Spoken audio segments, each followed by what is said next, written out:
Hey, it's me, Jabroni. Have you ever been bullied online? Hey, how does it feel to lose but to win by 1 kill with 6 overshield? 6 overshield, 2 rockets, 4 snipers. How does it feel? How does it feel to get you lost every possible trade with winning weapon? Then RQ, then you asshole! RQ, then you put. Okay, then RQ then. Okay, then RQ then. Then RQ. Yo, dude, yo, it's 11. RQ fast before mommy comes up for bedtime. It's not past my bedtime, baby. Dude, queue up again. What if I told you there was a heroic organization created to save humanity from this terrible fate? Well, not actually all of humanity, just gamer girls. Gamer boys don't count. And that organization's name? Bully Hunters. Bully Hunters got a ton of publicity and even managed to land several high-profile sponsorships, including one from SteelSeries, before this elite professional group of bully murderers disappeared without a trace. Or did they? In this video, I want to find out what happened to the Bully Hunters. Who was behind this organization? What went wrong? And what happened to the people involved after they all quietly distanced themselves from this fiasco? Where are they now? Before we get into what happened to the Bully Hunters, I want to issue you, audience, a challenge. During this whole clown fiesta, SteelSeries partnered with Bully Hunters and made a very limited edition run of these headphones. If any of you watching can find me an authentic pair of these headphones from back in 2018, send them to me. I will send you $500. Seriously, if you find them, hit me on Twitter in the DMs. I will send you my P.O. Box address. Now, I may sound like a crazy person, and I kind of am for wanting to pay $500 for these, but keep in mind, I'm basically starting an IRL internet history museum. I've got a jar that 2Mad sent me his bathwater in, for real. I've got an actual jar of Belle Delphine's bathwater, authenticity sticker, and everything. I've got, what else do I have? Gwyneth Paltrow's actual vagina candle. I've got so much stuff in my house, I could almost start an internet museum as is. And I think if I can get my hands on an authentic pair of SteelSeries Gamer Girl Bully Hunter headphones, pretty sure the Gamer Illuminati is going to call me up and ask me to join, so let's get those headphones. Now let's talk about Bully Hunters itself. Back in 2018 when Bully Hunters launched, every YouTube commentary channel covered the absolute hell out of it, so if you've been on the internet long enough to remember worshipping the Etruscan boar ceramic 500 to 600 BC and people eating Tide Pods for the meme, you probably at least vaguely remember Bully Hunters, but just in case you need a speed run of the lore like I did to refresh my memory, here you go. In the spring of 2018, videos started popping up all over the internet teasing an up-and-coming organization called Bully Hunters. They were pretty well edited and had good production value, so it seemed legit. The clips all had footage of men totally actually bullying women playing CSGO, and they had a bunch of stats like this one saying that over 21 million women have reported being sexually harassed in-game. We know who you are. We know what you play. And we are coming for you. This is not a game.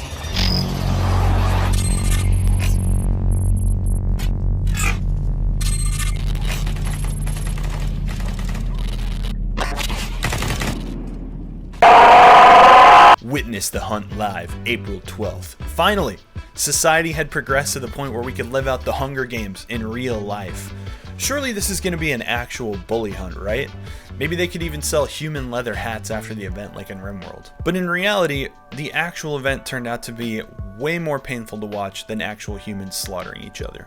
Finally, April 12th, 2018 came, the day bullying was scheduled to end worldwide. Bully Hunters rented out the Ignite Gaming Lounge in Chicago and brought in hosts, guest experts, bully hunters, and a live studio audience. The show was hosted by Natalie Casanova, aka Zombiunicorn, who was there to lend her expertise in the gaming world as a professional streamer and gamer, along with co-host Tien Tran, who introduced herself like this. Hi, I'm Tien Tran. I too love gaming, but I am not involved in the gaming industry in any way. I represent the everyday casual gamer.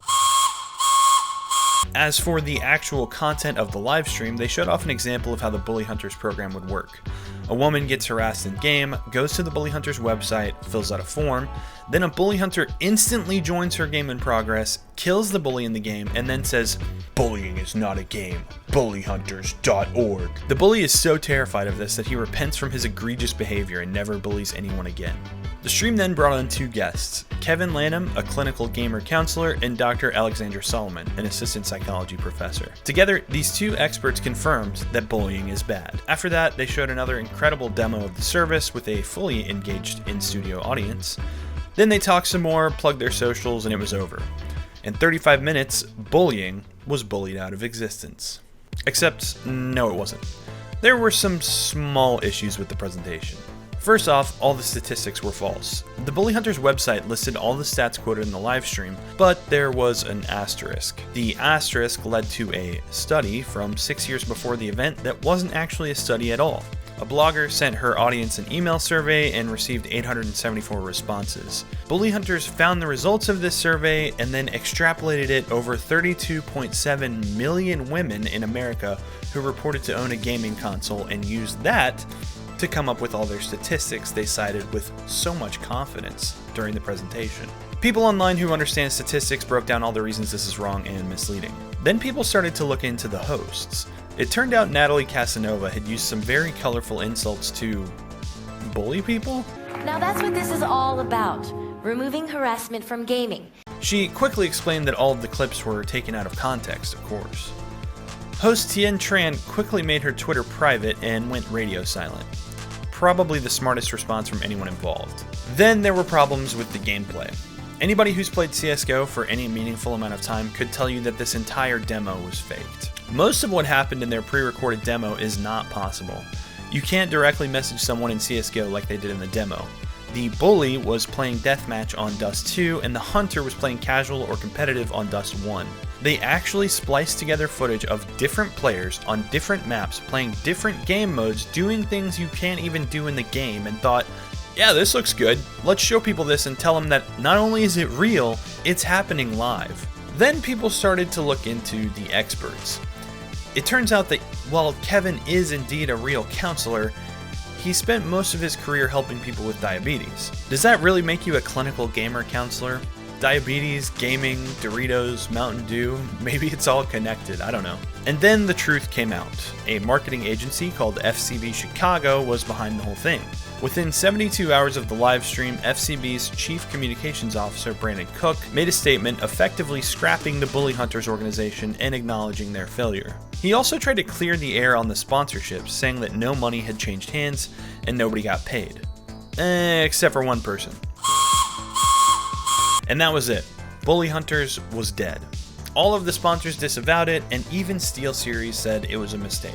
The deluge of online criticism was enough to make everyone involved admit their mistakes and move on. Except for Natalie. She said the people calling out Bully Hunters were just trolls and reminded us that she was the real victim in all of this. Which leads us to today. It's been over 2 years since all of this happened, so what happened to the people involved? What was the fallout for them, and where are they now? Let's start with the company behind it all, FCB Chicago. If this whole thing truly wasn't a ploy to make money off of sponsors, then what was the point?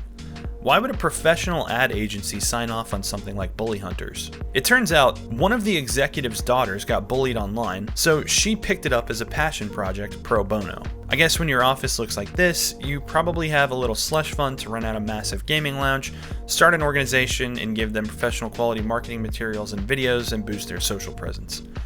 No big deal. The executive behind the decision, Liz Taylor, recently took a job offer at an even bigger marketing firm as the chief creative officer. I have no idea what a chief creative officer does, but hopefully her daughter continues to go through totally normal life problems so that instead of sitting down with her and dealing with them, Liz can continue to make insane global marketing campaigns to try and fix her daughter's problems. We need some more top tier content. And what about the host Tien Tran? Remember how I said she locked her Twitter down almost immediately? Well, now it's deleted. Tien seems to have tried to sever any ties she had with Bully Hunters after the fiasco, but she did plug her comedy group Second City in her Twitter bio, which led me to this. It turns out Tien had a successful acting and comedy career that she was building up, and Bully Hunters probably seemed like a good idea to her at the time. A professional ad agency was backing this, professional gamers, sponsors, what could go wrong? After the Bully massacre, Tien bounced back pretty fast. In fact, just a few months ago, she got a spot on Comedy Central stand-up. One of her main bits is talking about how she took some terrible acting gigs as she was building her career, and how much she hated doing them. She didn't specifically talk about Bully Hunters, but I can tell an oppressed gamer when I see one. And just like Liz Taylor, Bully Hunters seems like it was more of a blessing to her career than a curse. And what about the #1 star of the show, Zombiunicorn? Well, she's still on Twitch, pulling about 300 to 400 average viewers per stream. Recently, her main draw has been body painting, and she was in a controversy with Corsair. Apparently, they had expressed interest in sponsoring her, but when they didn't end up offering her the gig, she claimed they stopped negotiations because she was doing body painting. She then went on to compare body painting on Twitch to a kid getting their face painted at a carnival. Makes sense, right? She claims women getting naked and body painting themselves on stream isn't sexual at all, but just last year she shamed E3 for allowing women to wear booty shorts and bra tops at the convention. But then after that, she backed a petition demanding that Mixer allow female streamers to wear skimpier clothes. And now Mixer is gone. Coincidence? You decide. Natalie's views shift more than the Bully Hunters trying to pick a weapon in the CSGO lobby, but her Twitch career keeps trucking right along. And I think as long as Natalie can find bullies in the world who disagree with her, the spirit of Bully Hunters will live on forever. Thanks for watching, and stay weird, Internet. See you next time.